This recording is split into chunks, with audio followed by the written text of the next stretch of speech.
It's 4 o'clock on a Monday, and you know what that means, don't you? It's time for another exciting episode of Taxi TV Live. Woohoo! This week, starring Mystery Music Supervisor. Yeah, baby. Do you believe I know two of them that are mysterious? And thank you, fake band. Thank you, fake audience. There's my iCarly audience. Let's see who's in that chat room. Hello, everybody. We've got Amanda West, Alan Hall, Edmund Red, Ron Schultz, Ron Svoboda, John McNeil, Rolf Shield, Cass McKenty, Jimmy Berland, Songs from a Headband, Smith Sisters, Darren Moss, Martin Gravel, Amanda Weatherup, Greg Carosa, Daryl Berman, woo, Alex Dillon. Man, they're going by too fast for me to read. I'm so sorry. I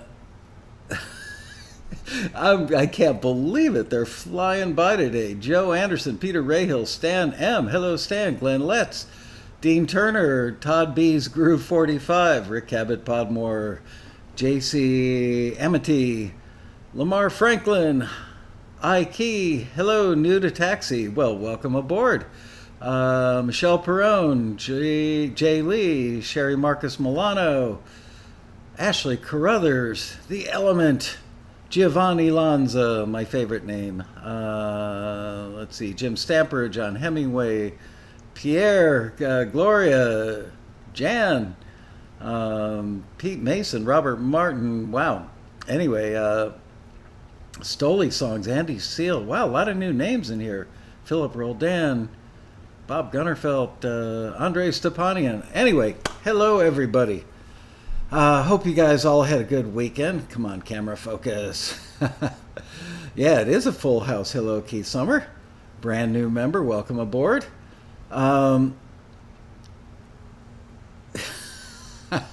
Mrs. L must be back. Yeah, she's been back for like a month or so. She actually, speaking of my lovely wife, she just left the house about half hour ago and said she's been dying to paint a couple of the rooms in the office before we go back, and we're probably going to go back a week from today. Even though the numbers of cases are going up, the number of deaths are going down, and from everything I've heard on the news, and I watch it carefully and read a lot, is it's mostly young people now that are getting it. Deaths are down by 39%, at least in the U.S., so that's great news. Glad to hear that. And anyway, so my wife decided that we should paint a couple of the rooms at the office as kind of a welcome back thing to the staff.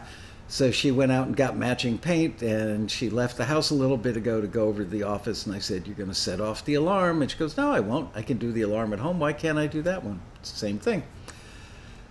So a few minutes ago, I get a call with wee, wee, wee, wee in the background. She set off the alarm. And then I get the call from the security company. "Do you know that your alarm is going off at your office?" "Why, yes, I do." So yes, Mrs. Lasco is back. Oh, man. Hello, McCalls. How are you? Darren Fletcher. Good to see you. All right, well, today we've got a great show lined up. The gentleman who's going to join me or us in a minute is a really smart guy and really knows this business inside out. And he knows it both from the music supervision side of things as well as the pitching side of things. So we will be able to ask him all kinds of great stuff.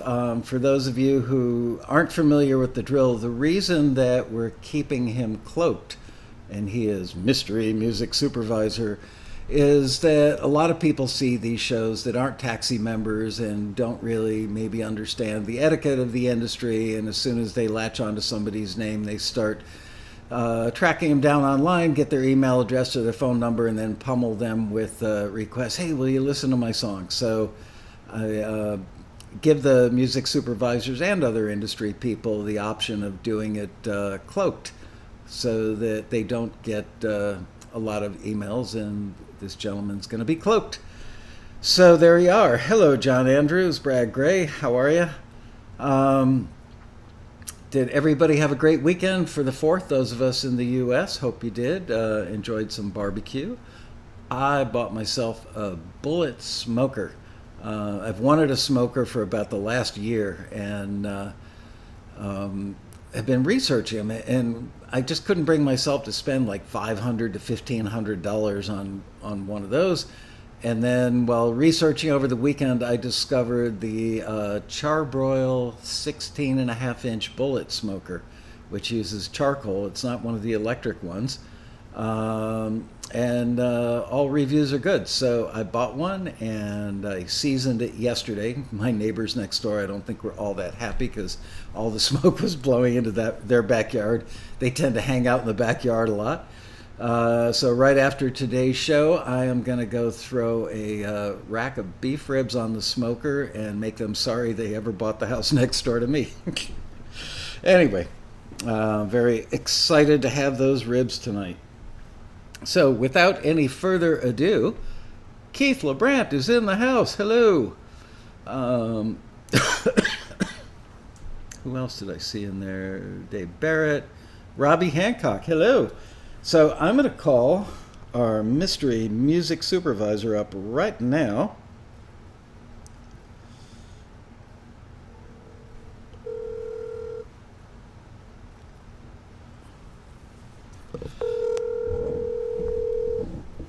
Hello. Hello, mystery music supervisor. How are you? I'm doing well, Mr. Laska. How are you? I'm not a mystery. I'm outed. Everybody knows who I am. Your level is slightly lower than when I spoke to you before. Are you as close to the phone as you were? How about this? Keep talking? Is this better? Yeah, way better. Okay. All right, good to go. Everybody, can you guys hear him loud and clear on your end? Waiting for the chat to answer. There's a little delay. Yep, sounds great. Okay. So, and by way of introduction, I want to let you know that, I don't know, probably 4, 5, 6 years ago, I had this gentleman on a panel at the Road Rally, and I believe that after the panel, I walked up to him and said, you're a rock star. I could do an entire panel with just you. He's really smart, really well informed about the sync industry, both from the pitching side and from the end user side, and that he sometimes is a music supervisor on independent films. He also pitches music very, very regularly and gets a ton of placements on the pitching side. So I'm really excited to have him on the show to I got all kinds of questions for him, and I'm sure you guys will as well. So that said, let's start right out with a music supervision question, which is, how does music supervision differ when you're working on an independent film than, let's say, working on a big Hollywood blockbuster? Other than, obviously, budget constraints are a big issue, and you can certainly address that, but are there any other issues that are differences?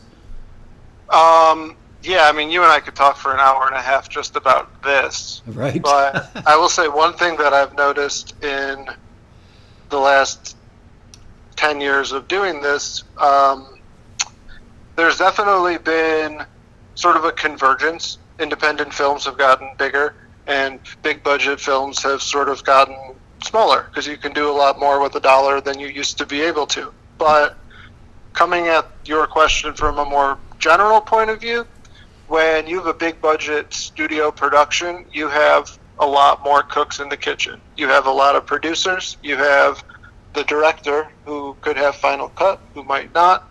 You have actors who have their own opinions and occasionally are also musical artists who want to be involved. And a lot of people that you have to keep happy. So that's where the diplomacy comes in. So obviously you do have more money to work with when you're working on a bigger film, sometimes not nearly as much as one would expect. On the independent side, and I've worked on films that were shot for literally under $100,000. Wow. I think, yeah, and those are when you call on all your favors from the big movies. I think that my sweet spot, I think, over the last kind of couple of years of my career would probably be movies that are in the 500,000 to maybe $2 to $3 million range, and that would just sort of be the production budget, and that would be the music source budget would be carved out of that. It could range from literally zero to a healthy 10% of the budget if possible, or something along those lines. But with an independent film, I would say that since it's a smaller crew, typically you're closer to the project from the get-go. There can be a little bit more collaboration. I have a handful of directors that I've worked with many times where sometimes they'll call me before they've started writing a script and tell me the idea for the film and ask, how would something like this theoretically work? Can you send me some songs that you know would be licensable for a film that might have a budget of $1.5 million? And it's fun to be involved that early. Now, the flip side is that when you're working on independent film, sometimes you come in and you bat cleanup, because music licensing, as you know, Michael, is complicated, and there are a lot of small little things that can go wrong or be overlooked. And I have occasionally walked into a couple projects, and either a producer or a other member of the crew or a director's friend, with all of the best intentions and a good head on their shoulders, did their level best to clear songs for the film, and perhaps made some mistakes or forgot to cross a couple T's or dot some I's, and then fixing those mistakes is a different type of job altogether. But it is something that I would say happens slightly more on the independent side, I think, because then the pipeline for an independent film is also different. Batman, which I think just started filming again, we know that's a Warner Brothers movie that'll play at theaters at some point with an asterisk in the next couple of years. An independent film is going to be made, and you don't know if it's going to be sold to a distributor. So if a film that I'm working on is sold to a distributor, they might want to put it in theaters. We might not have known that when we started. We might have to clear things differently after the film sells. I might not get hired on a movie until it's done. So independent movies are interesting, and I would also say that there are a lot more of them than big budget productions. So there's no clear straight answer I can give you beyond all of that verbiage I just threw at you, but I think it made sense. No, it did. It made great sense. And I would imagine that you run into problems where, an executive producer or producer on a film or a director on an indie film, people tend to love what they know, probably what they grew up with in their 20s and 30s when they really, started listening to music all the time. And do you run into that problem with them where they just fall in love with the song that was a hit 20 years ago when they were in college, and they so badly want that in the film, and they can't really understand why their budget, let's say you're working on a film that's $1 million budget and you've got that 10%, so you've got $100K to spend, and they want, Miss You by the Rolling Stones in there, and they've got their head wrapped around that song, in kind of a make and break scenario in a scene. How do you get them off of that other than just throwing the dollar signs at them? Well, it's different based on the relationships involved. If it's someone that I don't know, I am happy to go out and approach, that's probably ABCO on the publishing side, and I would guess Sony on the master side. Off the top of my head, I'm not sure. I would be happy to go out and get quotes and potentially even formal denials from the band on either the publishing side or the master side. It's not personal, it's just business. The there's a market value. Not all songs are created equal. Sometimes a director needs to see that in black and white, that they cannot have the song that they want. So I would never do that without having a nice, robust folder of alternate ideas. I also would, I found myself in a similar situation where a director was just absolutely hell-bent on using a song, and it was by a very well-known band, and it was not a well-known song. And he was comfortable going into his personal savings to pay for the license fee, and it was hefty. But I said, this band is willing to, meet us sort of in the middle and license the song to your small film, but you're spending your own money for a song that you love that the audience isn't necessarily going to connect with. So maybe you spend a tiny bit more of your money and we see if we can get one of their known songs and have more of an impact and more of a hero moment. And in that instance, it wound up working.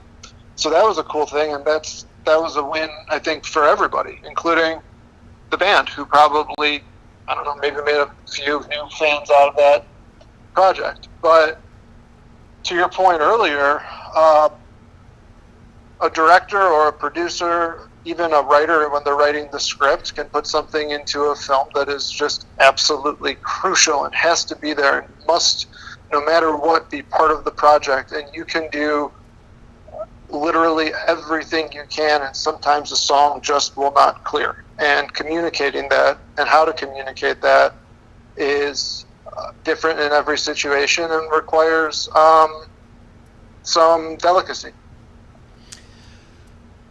Do you ruin your credibility at all as a music soup when you reach out in that scenario where you're trying to license whether it's a medium song or a big song from a large, well-known, famous act, and you reach out to, ABCO, and you reach out to Sony just to get it in writing that it's not within reach of the film's director or producer? Do you use up any, not favors, but any credibility with them? It's like, why are you even reaching out to me at that kind of number? You're wasting my time? I'm going to broaden my answer a little bit because this is really important. And what I think is important to remember is that this is all business. This is not personal. And while I know these people personally, sometimes I'll preempt paperwork with a quick phone call. Hey, this is a little movie. Whatever you can do would be appreciated. I understand that this might not go through. I've managed expectations. Do your best. Sometimes you can get really surprised and get a reasonable fee on a big song, and that's awesome. That's a win. But if you wanted to license a song from Sony Music Entertainment, they have a phone number. And if you're not a music supervisor and you want to license a big song, as long as you approach the proper way through the proper channel with respect, then you can even go on to Warner Chappell's website and you can fill out a form, and it can say the budget of the project, the type of the project. All of the information goes through. Someone reviews it. I don't know necessarily what the response percentage is. I suspect it's fairly high because all of these companies are trying to monetize their copyrights. So I personally never have a problem going and reaching out or damaging my reputation because context is everything. I would never send a piece of paper to John Lennon's estate with a $1,000 offer on it, but I would send a piece of paper to John Lennon's estate without an offer and just see how much the song would cost from their point of view. And whatever the song costs is what it costs. I've been involved in some nonprofit online streaming things where you need money to change hands in order for licenses to be granted. And it's usually in those situations maybe $100 or $150 just to process some paperwork at some of these larger companies. So I've filled out paperwork where it's been, a major publisher has had 10% of a song, and I literally sent a confirmation document for $15. But that's a unique situation where, again, it all goes back to business. Like, everyone has a job to do, and a long, long, long time ago, someone reminded me that everyone has a boss. So if there's someone out there who is ignoring or passing on opportunities of any kind, their boss or the person they report to would probably not be thrilled to know that. At the same time, there's a level of responsibility for the person, say me, to reach out with enough courtesy and professional respect that I would never want to waste anybody's time. I would never endeavor to do that, because I know how busy people get, and I get busy myself. So occasionally it's a bit of a horse and pony show, but that's just how the game is played. And I will draw a line in the sand at certain points where I will not go back and ask for favors or lower fees in certain situations where either I know there's no point or it just becomes diminishing returns, being the squeaky wheel and the annoying guy. Right. So I avoid that. Well, you're certainly not annoying. That much I can vouch for. That was all great information. Let's talk about the lack of education in indie film producers that I speak to, many of them that I've spoken to. The last couple of years, I've been on a personal mission to get more indie films to run requests through Taxi. The times that we do work with indie film producers, we get really big numbers of songs or instrumentals placed in indie films, usually films that are in that kind of $250,000 to $1 million range. And oftentimes they don't actually have a music supervisor, and oftentimes it's the producer, him or herself, that is acting in that capacity. And somebody tells them about Taxi, they send us an email, give us a phone call. It's not unusual for us to get anywhere between maybe 5 and 8 different pieces of music in an indie film, which to my knowledge is a pretty large chunk. I think that they're shocked at the quality of the music they can get from Taxi's members. That said, so many of the people that I've reached out to, I'll look online and find out who's in post-production on films. I'll look at the log line. Reach out to them and say something like, I see that, you just shot a film and you're in post on something that took place in Paris in the early 70s. Would you like us to run a listing for you? And they go, well, is it royalty free? And that's my point and my question is, so many of the indie film producers that I've spoken to are just really hung up on working with royalty-free music, and that comes from a misconception on their part, which is if by some act of God the film gets picked up, is distributed, they don't understand that in the U.S. that there are no theatrical royalties, and the biggest misconception is that royalties will be coming out of their personal pocket every quarter. I'm just astonished that they will settle, and I don't want to diss all royalty-free libraries, but many of them that I've personally checked out, the music sounds like needle drop music. It's just not that strong. Why is it that indie film people treat music as a bastard stepchild and haven't really educated themselves so they could get better music at reasonable prices? That's a great question. I think that the tides could be turning a bit with the growth of, I think the Guild of Music Supervisors has actually done a decent job in terms of educating people outside of the sync licensing community that we exist. Because if you say when I go home or when I'm in different parts of the country and I say I do music supervision, people, and I think I've made this joke or comment to you before, people think I'm printing out sheet music and handing it to the cellist. Right. They don't necessarily have context for what music supervision is. When I am approached by directors or filmmakers or producers who have never licensed music before, it's all education. That's what the first conversation is. And I'm happy to have that conversation before I've read a script or agree to work on anything, because at the end of the day, my responsibility as a music supervisor and also working for a label publisher, my responsibility is always to the musicians. And it puts me in a weird bind at times, but I always want to make sure that musicians are getting compensated fairly and properly and correctly. So I'd actually like to avoid the topic of royalty-free music because I actually don't really know about it at all. And I personally haven't really ever been asked to pursue anything with it. So I don't want to say anything inaccurate or offensive or anything like that. I'm going to stick to things that I know.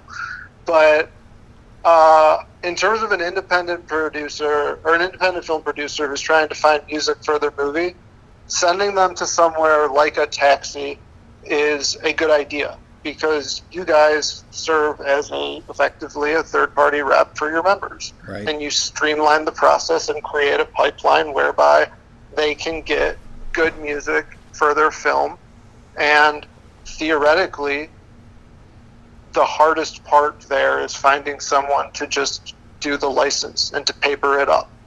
So most films, I would say, if they're in that budget range, would have a production attorney.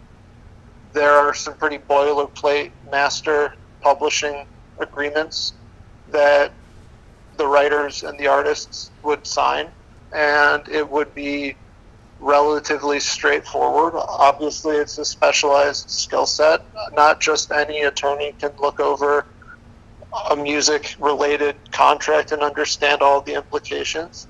I think that there's a responsibility on the part of ASCAP and BMI and CSEC and GMR and all the collection agencies to maybe explain how everything works a little bit better, so the people that work on independent films know where to send a cue sheet when the project is over. And a cue sheet is the document that lists every piece of music in the film, the way it's used, the amount of time it's used, and the royalties are calculated based off of that document. I have finished films and submitted all of my delivery, which is licenses and audio and a cue sheet and all of the paperwork. And then a couple of weeks later, a producer will call me and say, hey, where do I send this cue sheet? Right. And that's a great question. I'm happy to answer it. You send it right to ASCAP. You send it right to BMI. There are emails on all of those sites where you do that, but you have to know to do that. That kind of goes back also to your question earlier. What's the difference between working on a major film and an independent film? Well, major films have business affairs departments behind them, so those things get ironed out and taken care of in that way. A lot of these independent films are DIY, and people just bootstrapping it and getting these things made and figuring the stuff out on the fly. So I would hope that other people in my position also view our job as an educational position just as much as a administrative, creative, music-y, movie-ish type job. I think a lot of independent musicians are somewhat enamored with the idea of getting their music in independent films, and they do understand that the sync fees will be considerably lower. You know what? Let's talk about a range before I get into that question. Kind of typical ranges for sync fees for an indie film, let's say something in that $500,000 and to a few $1 million range. For the total production budget, and compare that to what a sync fee might be for a fairly well-known band, maybe not a super group, but what if there is such a thing as an average range in a feature, bigger feature? So, can you give us some scope as to the ranges? Absolutely. If it's a project that's important to you, that matters to you, made by a friend of yours that you care about, that you believe in, I would say that I've done paperwork and licensed songs for $50 or $100 on independent films, where there's a personal relationship in play, and that is the amount of money that the song is licensed for. Standard, I would say things in the size of film we're talking about, a $1 to $3 million film, maybe 1,000 to 3,000 all in for a vocal song that has a somewhat featured use. If it's an instrumental song that's kind of playing in the background at a restaurant, 500 to 1,000 would be sort of in the pocket. It would depend on a lot of factors. My friends love to play the game, how much did this song cost, when we're watching anything? And the answer is, I'm not going to swear, the answer is always, I don't have any freaking idea, but I can venture a guess. So on a big film, I've been watching a lot of Marvel movies lately, and they use Black Sabbath and all of the big songs, and those movies have insane budgets. Those are songs that are probably in the 7-figure range. I've only seen that. I've never personally licensed or cleared a song for 7 figures, but I've seen that paperwork come across my desk for advertisements, never for a film. Right. On a film, all bets are off. I would say that if you're an indie band and you're touring and you're maybe playing venues and selling out venues that are 1,000 type clubs, I don't know, like not quite the Wiltern, but around there for an LA reference. Right. The Troubadour. If you're a band at around that level, and you're someone from Warner Brothers comes calling, then $7,500 to $15,000 to however much you can get out of them if you have a good sync agent to represent your band. And that would be a negotiation and a back and forth. If you're a legacy artist, if it's a Bob Dylan song that we all know, it's really tricky to forecast that. But I don't think that there's a scenario for a major film with a big actor, like, I don't know, Tom Cruise is in it, Will Smith is in it, someone like that's in it, then those songs are probably in the $40,000 to $150,000 range ish. There are a lot of asterisks around everything I'm saying here, Right. because there are a lot of factors that go into these things. I was watching something recently that had it was a television show, and some of the characters make a lot of jokes that involve quoting songs, and those are spoken word, visual, vocal uses. So every time a writer gets cute and writes in a lyric as a joke, which sometimes they're hilarious, you have to pay for that. Those could be $2,500 or $5,000 lines of dialogue that come out of a music budget.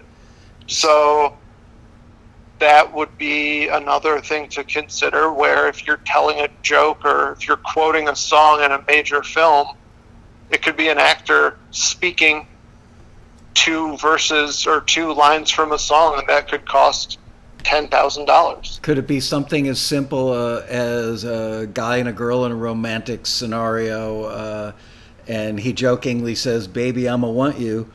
David Gates gets a check for $5,000 for that? I don't know. Is that the title of the song? I don't know. It's close. If it's the title of the song, you can say it without cadence. Really? So, usually, that's the kind of thing that you call a lawyer about. Okay, And so I'm not a even lawyer. if the Oh, am I supposed to say that at some point? nah, yeah, he's not a lawyer. Just to cover your butt. But so even if the title is the hook, that's why you need the lawyer to determine. Yeah, and that can include like actually sending the scene to the lawyer, sending the script pages, how the if it's used, if it's accredited, if it's snuck in as part of a joke, and they don't say, you know, as Bob Dylan says, et cetera, et cetera, et cetera. Sometimes the accreditation makes it that you don't have to pay. That's a gray area in terms of spoken word references. That would be more something that if I was talking to 170 screenwriters, I would be sure to mention that, because anytime I talk to a writer, I say, please don't write any songs into your script. That's always something I put out there, because none of us like seeing that. Yeah, they don't like having their budget eaten up on the spoken word version of a lyric. Well, and they're easy to miss. That was a problem I actually had, because I don't have a great knowledge of certain genres of music, and there was a project that I worked on that I didn't know was full of uh, of Notorious B.I.G. lyrics, actually, and it was actors that had ad-libbed, and that was a very tricky thing to reverse engineer. And that was me. I had to take responsibility for that, because I was supposed to know that, and that was super fun. That was a great week. I bet. Yeah, I think that like you mentioned, when you go home and people say, what do you do? I'm a music supervisor, and they think you're handing sheet music to the cellists. I think that people, when they hear that I'm in the music industry, they start singing songs that they think are obscure and say, do you know who did that? It's like they think that everybody in the music business knows every song. And I don't know about you, but I don't. I don't. I'm. What I find in my personal life is that the music I gravitate towards is stuff that I was really listening to, probably ages 16 to 22, 23, 24. Yep. That's kind of my go-to when I'm looking for things to have on in the background. And I do listen to new artists and emerging artists, and I stay current. And every once in a while, a record will come out that'll just totally blow my hair back. But I do sort of stick with the things that I like, and then I'm always back to listening to what's relevant to whatever projects I'm working on, and I do work in the vintage music space, so I'm listening to a lot of music that people haven't heard in a long time or have never heard ever. Yeah, and I definitely want to get into the vintage music thing in a minute. What are the various revenue streams for indie films, in that they may not, I should clarify this question. Music that goes into a film does earn you money, performance royalties, outside of the U.S. I believe the United States is the only country that doesn't pay for theatrical performances. But indie films are probably, maybe I'm wrong about this, but I think they're less likely to go international. So are there any other revenue streams for an indie film? Let's say there's an indie film, it's $1 million film, and it's got a $100,000 music budget. Somebody gets a couple $1,000 to license their song. So what do they have other than Netflix where they could make money with that? Well, I think that there's an old adage that you've certainly heard and have definitely said, which is that publishing is a game of pennies. So the life cycle of an independent film is really different, and they're all different. There are some independent films that are made and will play in 14 or 15 theaters in the United States, and then wind up on demand on cable and Vudu, and I'm trying to think of some of the other platforms. There's so many right now. It's So they go into ridiculous. this pool of video on demand where you're paying $6.99 to watch it, and they live in that world for a few months, and then they drop down and maybe they're $2.99, and then eventually they wind up on a subscription service, or they wind up on a free streaming service like Epix or Crackle, and or in a good result would be a Netflix where there's more visibility, or a Hulu. I personally am not sure what those royalty rates look like with Netflix, Hulu, etc., the digital services. Mm-hmm. So the money really comes in on the sync fee for an independent artist in the situation you're describing, and over time, eventually, there will be some back end generated as the film is viewed and streamed and watched. A lot of films, and there are a ton of movies, a lot of movies don't get watched. So if no one's watching something, and I guess you could use this, we can kind of talk about the old days where if there's a show on network television that totally tanked and nobody watched it, and there was a song in there on a BMI statement, those numbers would be significantly lower than if that exact same placement had occurred on a hit show. And it's because of the number of people watching it. So with an independent film, I think we're still sort of in the wild, wild west in terms of where these things can go. It gets a little more nuanced when we talk about the direct license where you waive your performance royalties. I don't ever advise anyone to do that. And waiving performance royalties, Michael, I think that you might be better suited to kind of sum up what that would mean for your members than I would. But basically that's saying, I'll take your sync fee, I'll take your $3,000 for you to use my song, and then I acknowledge that I will never see another penny from my performing rights organization, be it BMI or ASCAP. I think that's effectively how it would work, correct? Yeah, absolutely. That's how it would work. And some musicians are, enthralled with that concept because they get more cash in hand up front and they really don't know what the performance royalties would be in the future. So they're willing to take that deal. The sad part about that is it creates a slippery slope. If the entire industry or the majority of the industry were to go that way with direct licensing where people just got paid a little bigger sync fee up front but had no chance of making anything in the back end, eventually, once the majority of, let's say, TV networks, films, whatever, are doing that, then they've got you in position where they can say, those bigger sync fees, we're not paying them anymore. So earlier, I mentioned that I wasn't going to say anything about royalty-free music because I don't know much about it. Don't want to say anything out of turn. In terms of direct licenses, I don't really know too much about the behind-the-scenes machinations of what those conversations are at the Netflixes and the Hulus and the other streaming services. But philosophically, I am very much opposed to the concept of giving up your performance royalties either as a musician or as a publisher. That is something that I believe should be declined. That's my take on it.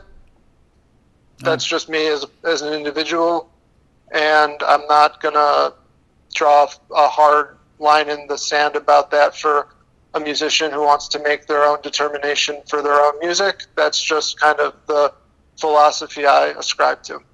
Yeah, remember, it was 6 months ago or so, I believe it was Discovery was talking about doing that deal across all their networks where everything would be direct license.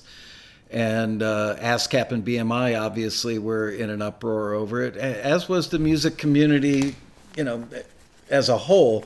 And I was really glad to see that they backed off of that because it's a slippery slope. Many years ago, at least 10 years ago, one of the major networks called me personally and said, we've been watching your company. We really like what you guys do. We recently heard a bunch of music. I don't know where they heard it. Could have been somebody was using it for a show or a promo at the network. They called and said to me, "We will use your company nearly exclusively to source all of our music if you can guarantee us that all the music will be done direct license." And I remember saying, "Wow, I'm really flattered, but no thank you," because I could just imagine musicians like, "Wow, I'm getting a ton of stuff on this big, broadcast network," but that would have been the shot heard around the world. That would have literally been the grease at the top of the slippery slope. So I couldn't even think about throwing our members under the bus to do that. Well, thank you for taking that stand, and a lot of people have in the last few years. I mean, this is a battle that's being fought more and more. I'm sure you've had people on who've talked about the Music Modernization Act and some of the legislation that's gone through Congress finally after years.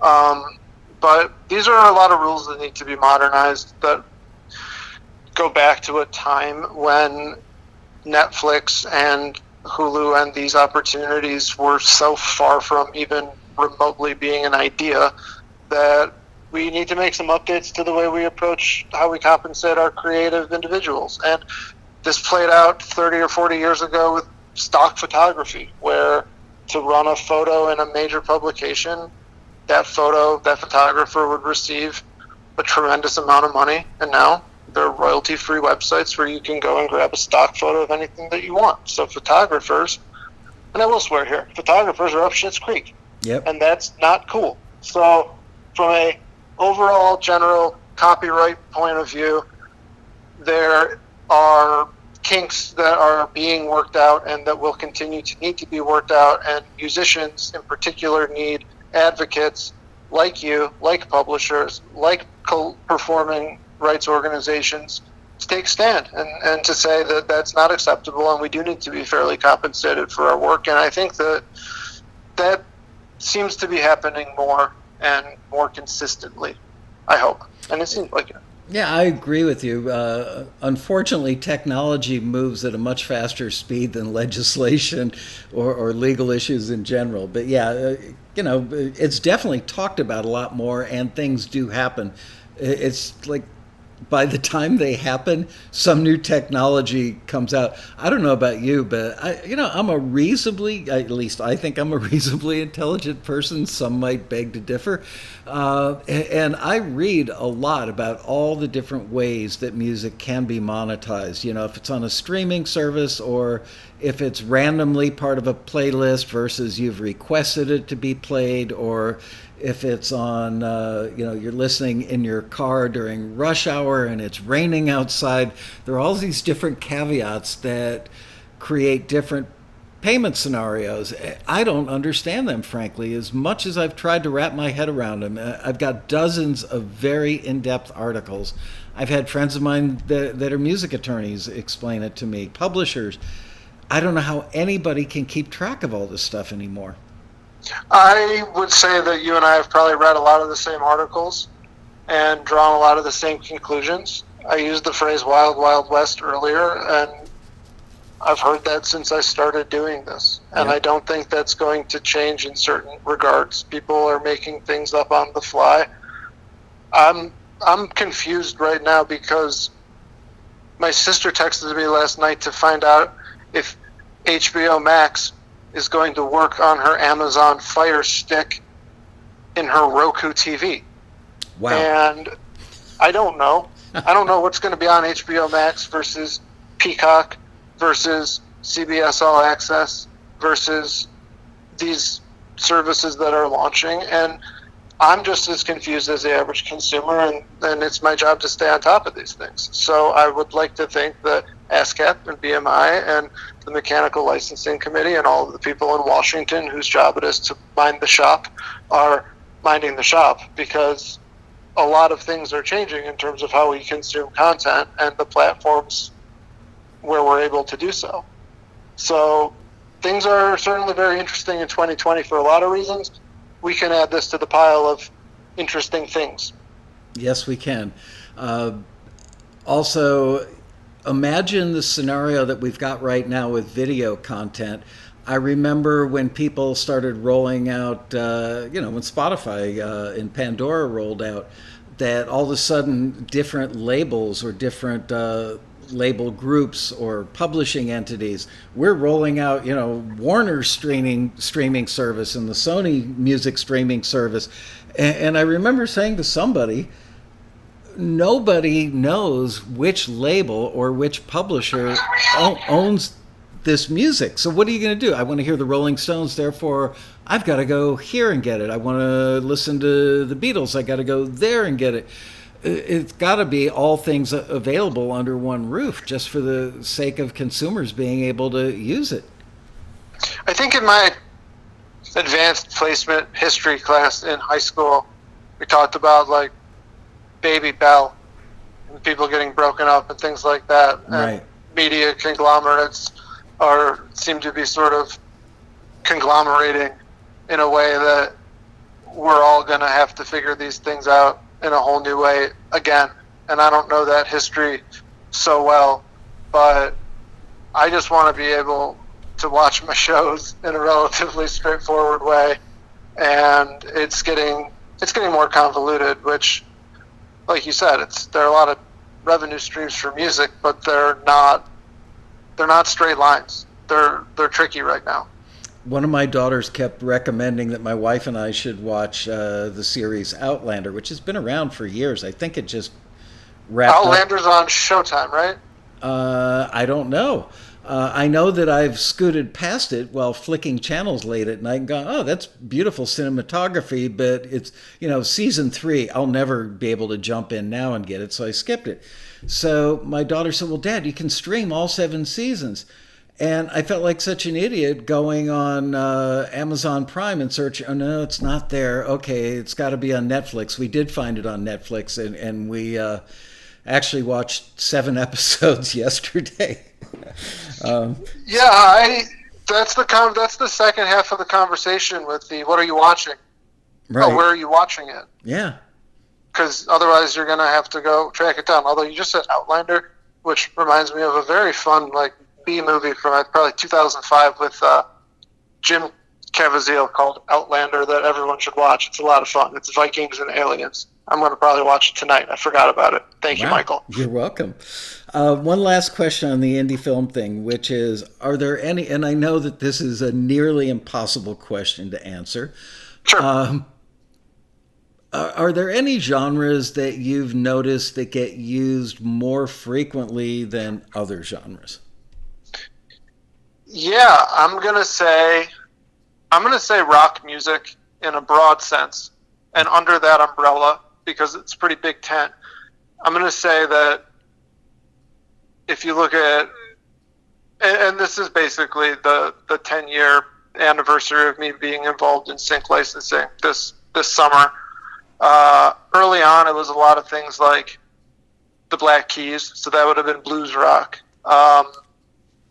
Broken Bells, that would have been more of the electro rock.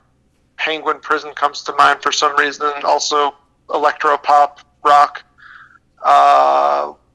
White Stripes, Jack White has always been kind of a constant. And I'm trying to think of other Band of Horses, Wilco. Bands that are writing rock music. You talk a lot in taxi-related materials and at the road rally and things like that about universal themes. Right. There's something that I also like to say to people too, because I don't know, if you're at my house and you put on records, you might be surprised at some of the things on my shelf. I have a lot of Sonny and Cher records, and that's pop music, and pop music is popular. That's where it comes from. That means a lot of people like it. So pop rock is the way to go for most movies in general across the board. It works in scenes in restaurants. It works in scenes in cars. It works in scenes, emotional montages. Kids in their bedrooms that are fighting with their parents and they slam the door. What are they going to put on? They're going to put on indie rock, because that's usually what kids are listening to. If it's a movie where it has a a different setting, or if it's a movie about different type of community, then the music would certainly be different. But in a general sense, we're talking about power chords. We're talking about, like fun, big choruses, major key, and universal themes with the lyrics. That's a great answer. Let's move on to talking about vintage music. Little setup on that. Our mystery person, our mystery guest today in the company he works with, we've had probably close to a 20-year relationship with them. Probably one of our very best relationships with any entity in the industry. They have found a tremendous amount of music through Taxi and have licensed a ton of that stuff over the years. And there's just a lot of mutual respect and a lot of affection, corporate affection, if you will, back and forth between us. We've always appreciated that a great deal. And nothing puts a bigger smile on my face every week than getting emails from you where you say, oh, we got so-and-so, when it's a TV show that I know and I watch, or a really big film or something. It's exciting for me knowing that this vintage music that was made sometimes, 50, 60, 70 years ago and has been sitting on a shelf it scores points on two levels for the creators of the music. Number one, maybe even more importantly than the money, is the emotional satisfaction and the thrill they get out of having something that they created with all that love in their heart 50 years ago. And here it is in a big TV show where millions of people are going to see it. And the other thing is, if you own vintage music, although what defines vintage is getting more and more contemporary these days just because we're getting older, it's really awesome when we see people that are in their 60s, 70s, sometimes 80s or 90s that are able to have an income stream from music that they created decades ago. So I just want to publicly thank you and the entire team over there for just enriching lives, Well, this is where I can get a little Pollyanna. Okay. Go for it. Because I professionally have really only worked in the creative sector. I've only really done this or things like this. So I can't speak to working in real estate or construction or other fields. But in music and in licensing in particular, there's this weird thing that happens where everybody can get a win, where a deal can be negotiated in which everyone can walk away happy. And the way that happens is, say we come in. This is I can give you a very personal story here, where we were approached through, this was years ago, through Taxi. An artist had a song from 1964, 65, and it also ties into a show I know you like, Michael. Okay. I also have my computer screen up and just pointed at you like you could see me. So that artist brought us the song. We wound up working out a deal where we signed it and then released it, pitched it, and the truth is, when we sign songs, we never know when they're going to get placed. We only sign songs that we are confident can get placed, because otherwise, why would we encumber something that wouldn't fit with our model or that we don't believe we could help? So we hear a song that we think we could help along, then we can help it along. So we're in this scenario where you introduce us to this artist. This artist gets a couple bucks in his pocket. And he also gets validation on work that he did 50 years ago. Mm-hmm. This artist has moved on. I don't know what he does. Say he's a lawyer or a teacher or a doctor, and we have all of them. So he's getting a couple bucks. He's getting some validation that the work that he did, while not recognized in the 60s, in 2017, is a really good piece of work that for whatever reason just didn't pop when it could have popped. And as a company, we're enriching our catalog and making our catalog cooler and bringing in high quality material with real people playing real instruments. And then our client, the music supervisor for the TV show, is getting really cool, really high quality music from a company where they can be confident all of our X's and O's are in the right place and our T's are crossed and I's are dotted. So they win. And then the TV show gets a really cool song and they win. And then all the millions of people watching it, including you, Mr. Laska, because I believe you like the show This Is Us. Right.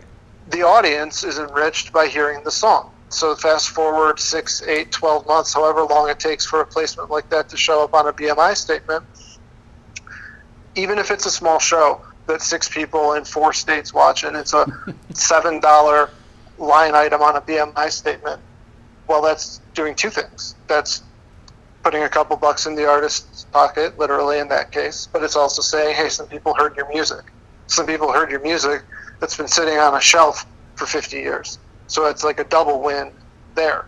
So in the scenario I just laid out, which is transactional, every single person walks away feeling good about every transaction. And I don't know where else that can happen.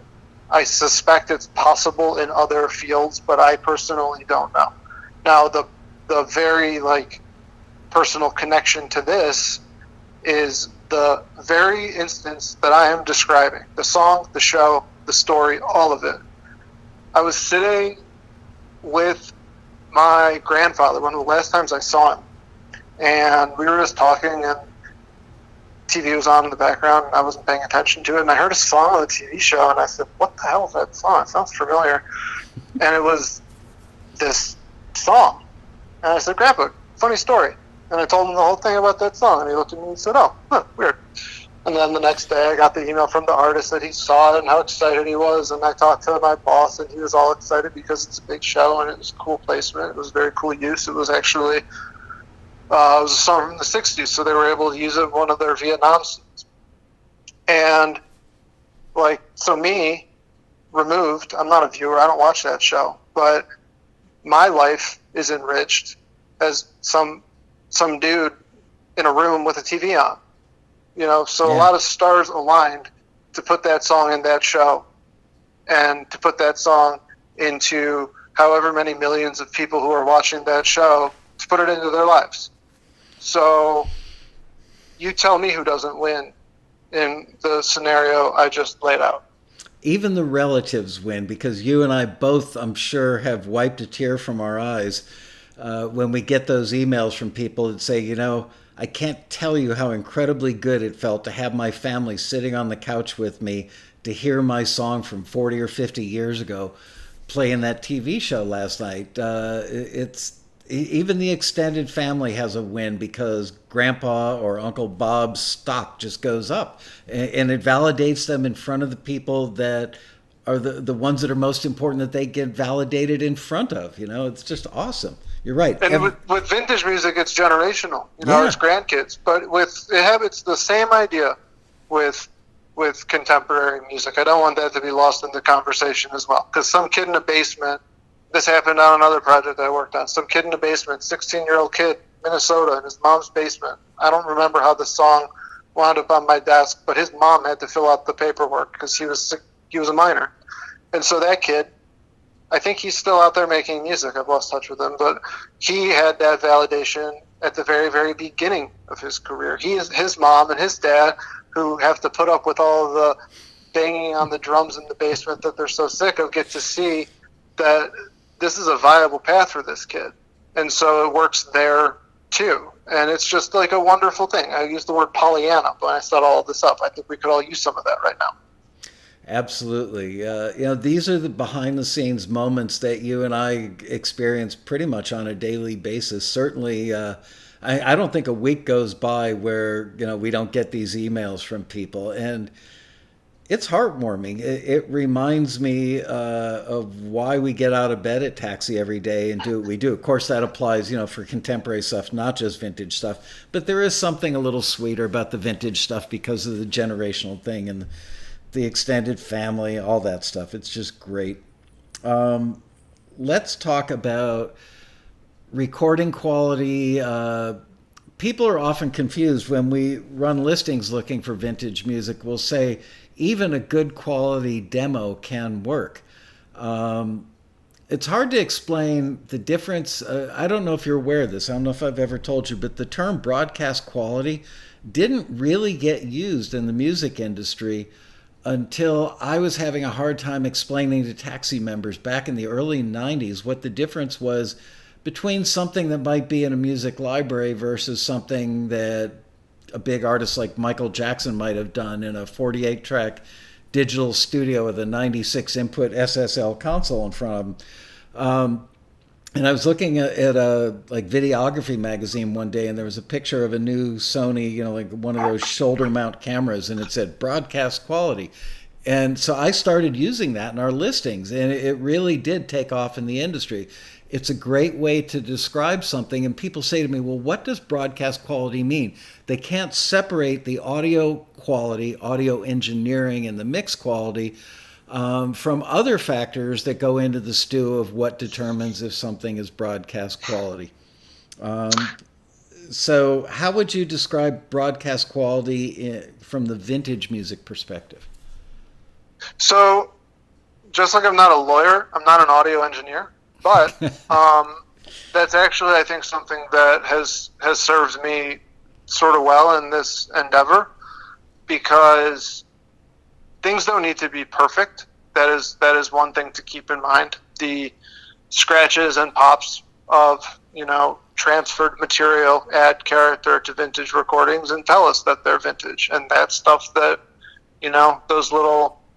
those little artifacts are not necessarily things that subtract from the recording. Sometimes those are things that add to the recordings. But specifically to your point, broadcast quality. Let's think about what that could mean. If I'm going to sit here and I'm going to record a demo I'm going to get out my guitar and I'm going to write a song and I'm going to record a demo onto the Notes app on my phone, that's not broadcast quality. But if I have a decent microphone and I run it through a decent program on my laptop, I could make something theoretically that would be able to go into a film or onto a television show by taking a little extra care and going through a few extra steps. And Taxi has a lot of resources, and I've seen that at the Road Rally, and I'm sure you have those online about, digital workstations and things along those lines. Right. So if you take that mentality and you go back in time, if you were recording stuff onto dinky little cassette tapes on a Sony Walkman in the mid-early 80s, and you have a recording that is mostly tape hiss with a song buried underneath, there's only so much that can be done to clean it up.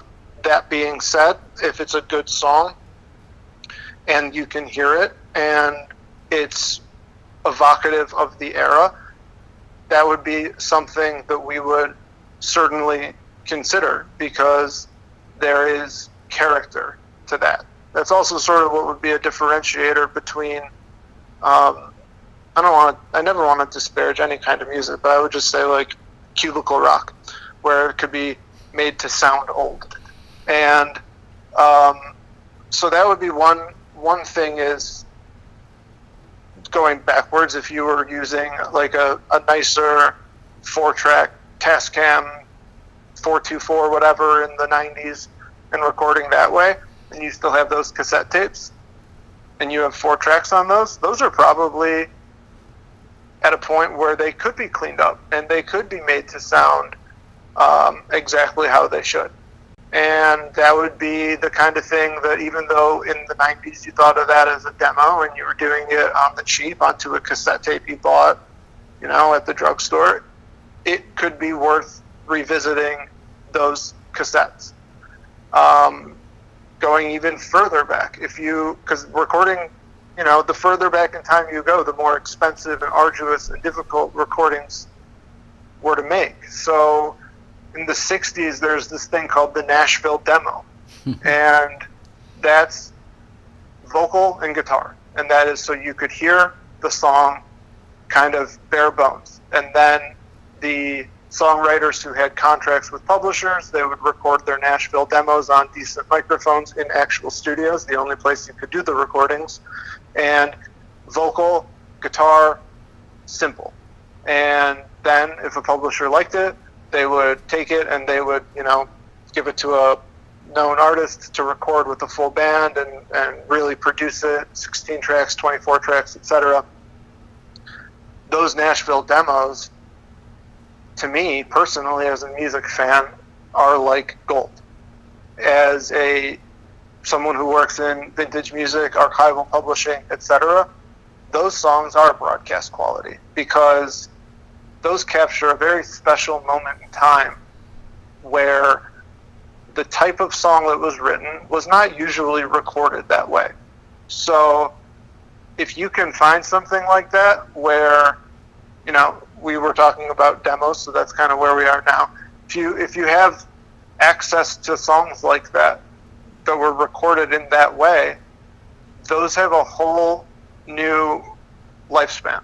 Those have a whole new outlet, because hearing that stuff is like a trip to a museum, and it can be a very rewarding experience to listen to it, but additionally that can add a lot of flavor and a lot of texture to a project in terms of a visual sense, where it can transport you back to the 60s, it can transport you back to the 70s or 80s.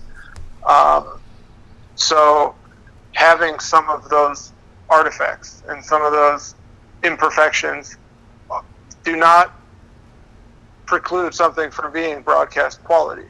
All that being said, we do need the songs to be professional. Vocalists always need to be on key, and the chord changes need to be well done, and all of the things that go into like a good song need to be there. But getting super hung up on little details it's a forest from the trees situation. It's not one size fits all. I mean, there's a song from a taxi writer that we signed that I think actually was recorded on Sony Walkman in the early 90s. There are songs that we've signed from taxi writers that are actually authentic Nashville demos. And we run the gamut and we make them sound how they are supposed to sound. So I hope that answers your question. I think you got a little convoluted there. No, it does. You covered a lot of ground, and it was good. It's important to note that when you guys, breathe life back into an old recording, you're not trying to make it sound like today's recordings. You're probably not running it through mastering software, trying to get it to sound like something that was recorded today. You're trying to make it sound the best that it can. You want to maintain the authenticity of the old recording. And my take on it from working with you guys for so many years and being well educated by one of your co-founders over and over again, which is it's visceral. He and I sat on stage years ago and did a thing where we played what was probably the best example of a modern, current recording that was made to sound old. And I played a little game with him, like, is it old or is it made to sound old? And he nailed every one of them so quickly. It was mind-blowing to me. I honestly, personally couldn't screen music for you guys because I'm fooled too often, and I'm an engineer by trade. So it's important to note the visceral quality that when you hear something in a scene, that it doesn't have to be a hit record. It would be kind of cool if it sounds like maybe it could have been a hit. I think we've all had the experience where we're watching a film or a TV show and we hear a piece of music and go, Wow, it's not really familiar, but it sounds like it should be. Was it a hit that I missed back in the day? No, it's probably something that was found by Taxi, handed off to you guys, got into a film, and it sounds like it should have been a hit, which probably means that a band with a decent manager got an advance from the label to go make some decent 16 or 24 track recordings in the 70s, and then they ended up not getting signed, and the demos were almost record quality, landed back in their hands, and that's gold for you guys, right? Yeah, and we have people that work on those who were working on those types of recordings at the time on that authentic equipment. So it really does. We don't try to make things sound like it's 2020. We try to make things sound like it's 1973 or 1984 or whenever the recordings are actually from. Michael, this is where we have to do our disclaimer, where if anybody is out there with a tape, with a cassette, with anything, and you have any doubts whatsoever about playing it, do not play it, do not touch it, do not let go, do not try to transfer that thing anywhere, because it could just disintegrate. And I've heard too many horror stories about that happening. Keep it in a cool place. Bring it into your house if it's in the garage. Bring it up from the basement if it's in the basement. Keep it safe. Think about what could be on there. But whatever you do, don't hook up some old reel-to-reel thinking that it's going to be totally calibrated and totally fine and ready to play a tape that hasn't been moved since Nixon was president. We don't want that to happen. So I know that you have told this to many people, Michael. I think that this is a good opportunity to pump the brakes a bit and remind everybody that if those things are out there, we need them to stay in the condition that they are in, because you have to take a tape and you have to put it in an oven for 24 hours. You have to put it through a machine very carefully. You have to have everything calibrated meticulously by engineers who work with their hands and do this and only this for a living. And it is just such a process. I mean, it's like when someone goes in to restore a painting. You see the results when a painting gets ruined because it gets on the news and everyone makes fun of it, and it's this goofy painting that someone tried to restore, and it's terrible. We don't want that to happen to any great old songs that no one's ever heard. And that could even be the case with a 45. If you have a scratched up 45, don't go and put it on your $45 Crosley turntable from Urban Outfitters that you got your niece. Because we don't know what the cartridge is like on the turntable. It could make the 45 worse. Whereas if it were to be professionally transferred on the right kind of turntable, then maybe there are some tricks that could be applied by an engineer who knows what they're doing, some audiographs, some crossfades, some other words that I don't know exactly what they mean but can use in a sentence, and fixed up enough to be your broadcast quality magic phrase. So I take that stuff super seriously, because I've heard so many stories about people just throwing stuff out, and that's bad. Don't do that. Let's go back to the visceral aspect of vintage music again. Let's come up with a scene. It's 19. Let's say it's 1971. The Vietnam War is still a thing. Classic rock is still a thing. And you've got a scene where some soldiers are at some sort of graduation banquet dinner thing, and music is playing in that scene. I'm absolutely convinced that I would rather, and I've learned this from you guys, much rather have a B plus or A minus song that was a pretty decent demo from back then playing in that scene than taking something that was recorded a month ago and trying to make it sound like it was recorded back then. It's indescribable. It literally is something that you feel more than you hear, even if you're not paying attention to the song, which you probably shouldn't be. You should be paying attention to the dialogue if the film is any good. I'm so grateful to you guys for teaching me that stuff, because most viewers don't know it, but they feel it. They may not even be aware that they feel it, but it adds to the authenticity and credibility of the scene. It's magic. Well, I've been very lucky to work for a lot of very talented people on the publishing side and on the supervision side. So if you haven't noticed, I have a lot of little sayings. And one of them is that as a supervisor, kind of the best thing you can hope for is anonymity. Anonymity to maybe someone walks out of the movie theater and says, oh, the music was pretty good there. Because like you said, you don't want to distract. You don't want to take away. But the subtlety is really where the artistry comes out. So in terms of the visceral experience, one way that I sum it up, and I don't want to go rummaging through my unalphabetized stack of records. So, Michael, this might be an opportunity for you to bring out your encyclopedic knowledge of vintage music. But there's that Diana Ross record from, I think, the late 70s, early 80s. It's black, and it's black and red on the cover. I can never remember what it's called. But it's just a pretty straightforward vocal soul record. Not super dancey, just vocal Diana Ross. This is it. And you listen to it, and it's absolutely amazing. And then if you listen to a contemporary artist doing similar things, perhaps even covering one of those songs today, people just sound different in 2020 than they did in 1980. And yeah, it's recording quality and recording techniques and things like that, but it's also the way that we're trained and the way that we have the media that we have consumed and the environment that we're brought up in. So Diana Ross, Etta James singing At Last and Beyonce singing At Last are both versions of that song that can, should, and do bring tears to most people's eyes. But they are night and day. Yep. So a Beyonce At Last works flawlessly, seamlessly, and beautifully at the Obama inauguration.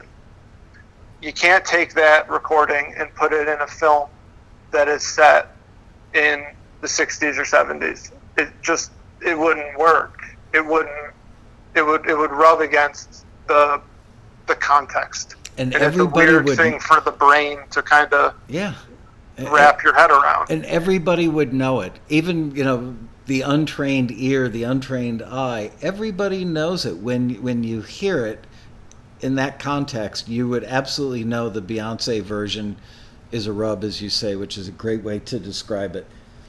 It's what I used to, Mad Men is a great example, and Mad Men was authentic to, I think like down to the money that they were using was all the right size, shape, and color.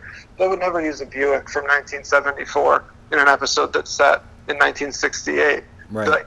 The small group of people who would recognize the different fenders would be pissed, and they would go online and they'd talk about it.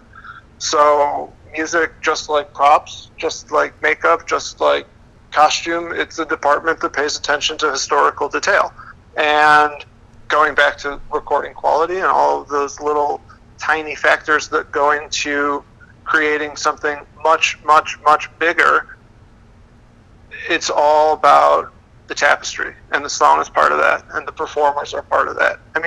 Perry Mason on HBO, about 15 minutes into the first episode, I don't really even know if I like it that much, but Matthew Rhys and Shea Whigham, the two main characters, are talking like guys from the 30s.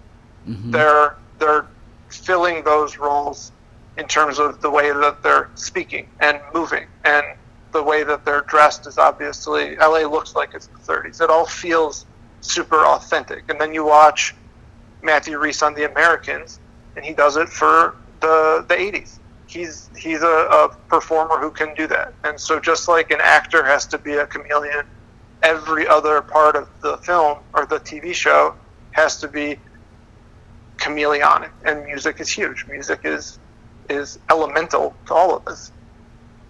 I once asked somebody I know in LA who does wardrobe, and we were having a very similar discussion, and we were talking about a movie that took place during World War II, and I said, oh yeah, I remember his tweed suit in that film. I was enamored with that because that was a decade before I was born. I grew up in a little family-owned department store in a farm town, so I was probably more aware of clothing and fashion at a very young age than most kids would have been back then.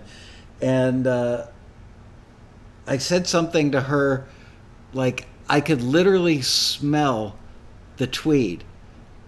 And she lit up and she said, "That's what we're going for. We want to, it's one more thing we can do to put you in the room." And in tweed jackets back then, everybody smoked. And, things didn't go to the dry cleaner as much. And they smelled musty. And she said, "Yeah, you could smell the tweed." That's great. I'm sure I made her whole week by saying that. No, it matters. It matters so much. I have friends that work in all of these fields, and the care that we all take is when anytime someone says that they appreciate what you do, just like when we validate work that musicians did 20, 15, 30 years ago, any of it really matters, and it goes a long way, and there's some gratitude exchanged in both directions when that happens. So, by the way, vintage music, 15 years makes the song vintage, Michael. That's a rule of thumb these days. It's mind-blowing to me. So 2005. Yeah. If you recorded a song in 2005, the odds are it was probably done onto some decent hardware with some decent software. I mean, MacBook Pros were out by then. I think that I had a decent PowerBook at the time that had GarageBand pre-installed. Yeah. So there's a lot of material from that era that never went anywhere beyond MySpace that should probably get a second listen. Yep, absolutely. Yeah, we were well past the Alesis ADAT era. That is even old compared to 2005. I think ADATs were probably in the middle 90s. You're right. ADAT, I think that sounds about right to me. ADATs, maybe the last ADATs that I hear about are usually late 90s, early 2000s. Yeah. Wow. Are there any genres, and I know much of this is dictated by genres of movies and the periods in which they take place, but are there any genres of vintage music that if you had to look at, the last 10 years that you've been doing this, that seem to be more frequently asked for than others? I would say blues rock, and if you kind of go around if you go decade by decade, is probably the best way of looking at it, because there have been so many different types of projects. So if it's the 70s, then we're talking about like heavy bluesy rock. If it's the 80s, we're talking about new wave. If it's the 60s, it opens things up quite a bit, because we could be talking about Frankie Valli, or we could be talking about the Beatles. We could be talking about Helter Skelter. We could be talking about a very wide range stylistically. 50s rockabilly. So there's an arc to all of it, but I guess the fundamental underlying unifying thread between everything is that they're, well-written songs shine regardless of the genre, and they tend to pop out pretty fast. In a very broad sense, I would say that if you were to put something into the category of, this is even like sort of a dangerous game to play, but like singer-songwriter-ish, that seems to be what works in a lot of visual spaces, because you're not looking for things to overpower dialogue. You're not looking for things to commandeer the scene. So if it's acoustic guitars or sort of mellow, dreamy, poppy type sounds, that could just fit on a radio, in a restaurant, etc., in the background. I mean, that's kind of the vibe. There are universal truths that horns and dialogue always conflict, so you're not going to hear a lot of ska in TV shows or films that I can think of. I mean, I would love to see a film about like the early ska scene in Washington, D.C., but it would be a tricky one to film.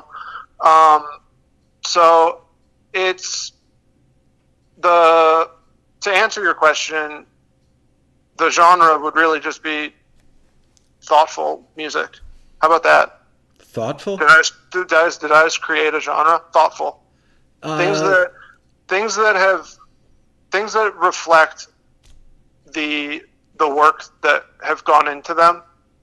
that supersedes the genre in terms of what gets licensed. So if it's something where you can tell that the person put their heart and soul into it, that's going to rise to the top. And that can be in any genre. That can be a soul recording. That can be a funk recording. That can be hip hop. That can be anything that you could name off the top of your head. And since every movie and every TV show has different need, nailing down a specific type of vintage music is tricky. Sticking to what was popular at the time is a good rule of thumb. Have you noticed any trends as to decades that things are... it's clearly very...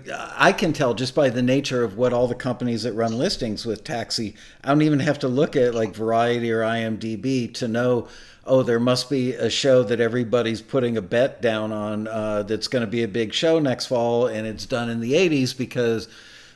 it's like 60% of all you guys who run listings with Taxi will all be looking for 80s music. Are there any trends that you can forecast coming up as to popular decades? Well, I'm in my mid-30s, so I think that a lot of my peers are at a point where they are getting things made in the form of whether it's films or TV shows or even podcasts, things like that. Mm-hmm. So nostalgia for me is really mid-90s and early 2000s. And I would think that in a broad sense across the creative space, the writers and producers who are out there telling their own personal stories and reaching into their bag and writing what they know, it's going to be stuff from their own lives. And to that end, it would be stuff that's probably from the last 30, 40 years. You know, my favorite show of the last couple of years, and I wasn't expecting to like it at all, was this show Snowfall about the crack epidemic. And I just absolutely fell in love with it. That was the first show I watched during quarantine. And so that show, I think, is 1983. And it's 83, and then it jumps up a couple of years maybe over the seasons. I'm not sure. So I think that 80s and 90s are going to remain very, very interesting moving forward. I think that we're sort of in a strange place in terms of no one's really sure where we're going to be going in the next few years in terms of what audiences are going to be clamoring for. So I think that sticking, in terms of vintage music, it still goes back to the great music gets licensed. And that's what we're always going to be looking for. And that's what people who are looking for vintage music in a broad sense are always going to be looking for. Great stuff. And in terms of trends and storytelling, I do think that the 90s are kind of coming back around. And I don't really know what made the late 90s or the early 2000s special or unique in terms of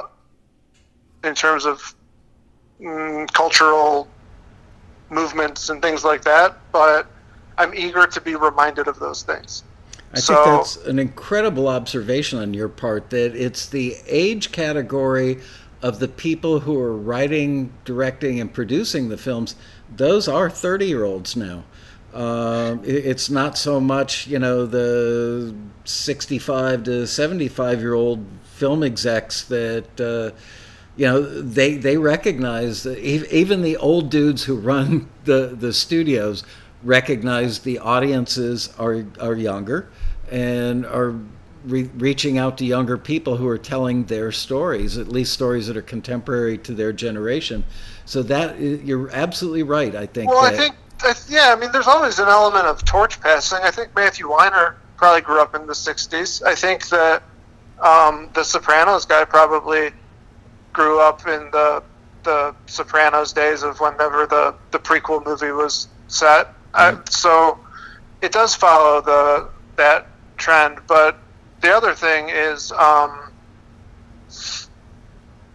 the things that people talk about and the things that catch the zeitgeist seem more and more unpredictable these days, because there's just so much content out there that you never know what's gonna like be the hit, or what's gonna be the thing that everyone winds up talking about this week, or for this month.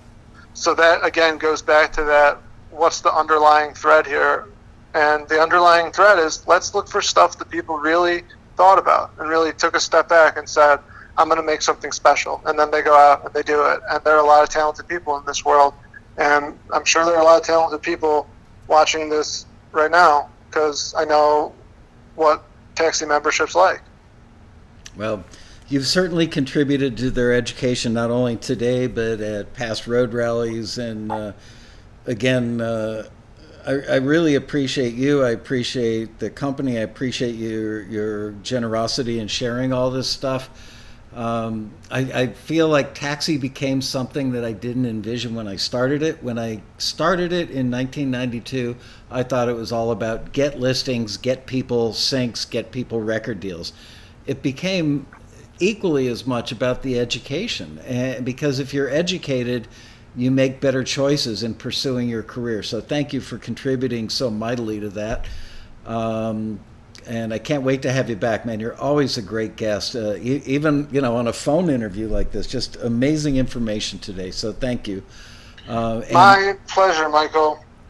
I wish we lived closer and could find the time and hang out more, because I enjoy your company a lot. Well, we'll find the time to do that from 6 to 8 feet away soon. All right. And hopefully we'll be able to have a road rally. I'm getting down to the wire. I'm making the decision with the governor and the hotel as to whether or not we can even do one this year. But if we do, I can't wait to see you there. And thanks again for doing this. I will talk to you. Actually, I'm going to call you. I'm going to send you a song right after the show, something I want you to hear. Great. All right. And everyone watching, have a great night. Thank you very much, Mr. Mystery Music Supervisor. All right. Bye, Michael. Bye-bye.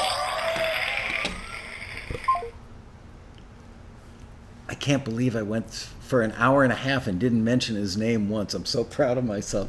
Anyway, I hope you guys enjoyed that. I love having him as a guest. He's a great guy, super smart, as you can see.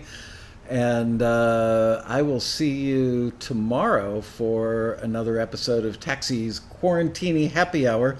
Don't forget to give us I always do it right in front of my face. Yeah. Don't forget to give us a thumbs up. Hit that red button and subscribe if you're not a subscriber already. And I will see you Quarantini folks tomorrow at 4 o'clock. Oh, giving you a heads up, I am likely going to take Thursday off from doing the Quarantini this week. So just letting you know now. I'm debating, and I will let you know tomorrow and Wednesday. Thanks for watching, you guys.